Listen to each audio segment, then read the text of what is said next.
How to detach from an avoidant partner without pain or emotional guilt. Detaching from an avoidant partner doesn't start with distance. It starts with clarity. Because the truth is, most of your pain is not coming from losing them, but from misunderstanding them. You believe that if you loved them better, they would finally feel safe enough to stay. You convinced yourself that their distance was temporary, not a pattern. But avoidant behavior is not confusion. It is consistency disguised as unpredictability. And once you see that clearly, something inside you begins to shift. Detachment is not about becoming cold or heartless. It's about becoming emotionally self-respecting. It's about realizing that love should not feel like chasing someone who keeps stepping back. When you detach correctly, you are not abandoning them. You are returning to yourself. And that shift removes the emotional guilt that usually comes with walking away. The first step is to stop personalizing their distance. Their withdrawal is not a reflection of your worth. It is a reflection of their emotional limits. Avoidants often crave connection, but fear dependence at the same time. So when things get deeper, they pull away not because you are too much, but because intimacy feels like pressure to them. If you keep taking this personally, you will stay emotionally trapped. But the moment you separate their behavior from your value, your attachment starts to loosen. The second step is to stop chasing closure. This is where most people get stuck, waiting for a conversation that will make everything make sense.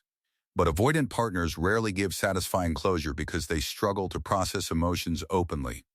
You might never get the explanation you deserve, and holding on to that hope keeps you attached. True detachment begins when you accept that closure is something you give yourself. You don't need their words to validate your experience. You already felt the inconsistency, and that is your answer. The third step is to stop romanticizing the highs. Your mind will replay the moments when they were affectionate, present, and emotionally available.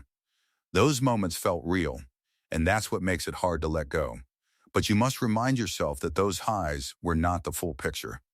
They were part of a cycle that included distance, confusion, and emotional withdrawal. If you only focus on the good moments, you will stay emotionally hooked. Detachment requires you to see the relationship as a whole, not just the parts that felt good. The fourth step is to rebuild your emotional independence. When you were connected to them, a part of your emotional stability depended on their presence. Their texts, their attention, and their affection became your source of reassurance. So when they pulled away, it felt like something inside you collapsed. To detach without pain, you need to slowly take that emotional power back. Start creating stability from within instead of seeking it from them. This doesn't happen overnight, but every small step reduces your emotional dependence. The fifth step is to allow yourself to grieve without judgment. Detachment doesn't mean you won't feel anything. It means you won't stay stuck in those feelings. You are allowed to miss them, to feel sad, and to process the loss. But what you don't do is interpret that sadness as a reason to go back. Missing someone is not a sign that you made the wrong decision. It is simply a sign that you were emotionally invested. Let yourself feel it, but don't let it control your actions. The sixth step is to release the need to fix them. One of the biggest emotional traps is believing that you could have helped them open up. You think that if you were more patient, more understanding, or more supportive, things would have been different. But emotional availability is a personal responsibility, not something you can create for someone else.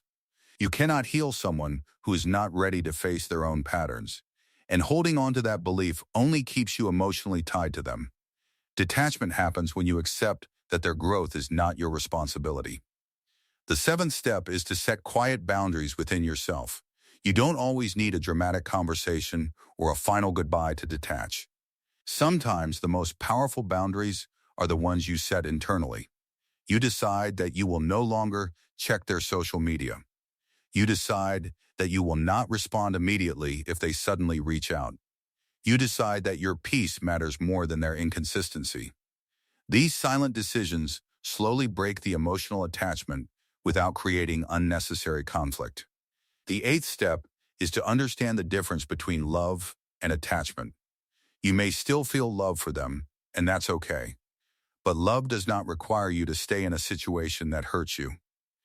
Attachment is what keeps you holding on despite the pain. It is the fear of losing the connection, the memories, and the emotional bond. When you detach, you are not erasing love, you are releasing unhealthy attachment. And that is what removes the guilt from walking away. The ninth step is to stop waiting for them to change. This is one of the hardest truths to accept. You keep thinking that maybe with time, they will become more open and emotionally available. But real change requires awareness, effort, and consistency from their side. If you are the only one hoping for change, then the relationship is already unbalanced. Detachment becomes easier when you stop investing in potential and start accepting reality. The 10th step is to reconnect with your own life. When you were emotionally focused on them, parts of your life may have been neglected. Your hobbies, your goals, and even your sense of identity might have taken a back seat. Now is the time to bring those parts back. Start doing things that make you feel alive outside of the relationship. Spend time with people who make you feel valued and understood. The more fulfilled your life becomes, the less emotional space they occupy in your mind. The 11th step is to forgive yourself. You might feel guilt for staying too long, for ignoring red flags, or for giving too much. But you made those choices based on what you felt at the time. You were trying to make the relationship work, not harm yourself. Blaming yourself will only keep you emotionally stuck. Forgiveness allows you to move forward without carrying unnecessary emotional weight. And finally, understand that detachment is not a single moment, it is a process. There will be days when you feel strong and clear, and days when old emotions resurface. That doesn't mean you are failing, it means you are healing. Every time you choose yourself over the pattern, you are making progress. Every time you resist the urge to go back, you are strengthening your emotional independence. Detaching from an avoidant partner without pain or guilt is not about forcing yourself to stop caring. It is about understanding the dynamic, accepting the reality, and choosing your peace anyway. Because at the end of the day, the goal is not just to let them go. The goal is to finally stop abandoning yourself in the process of loving someone else. If this resonated with you, don't forget to like, subscribe, and share it with someone who needs it. Your healing matters, and every step you take toward yourself is a step toward peace. Stay strong, stay aware, and I'll see you in the next video.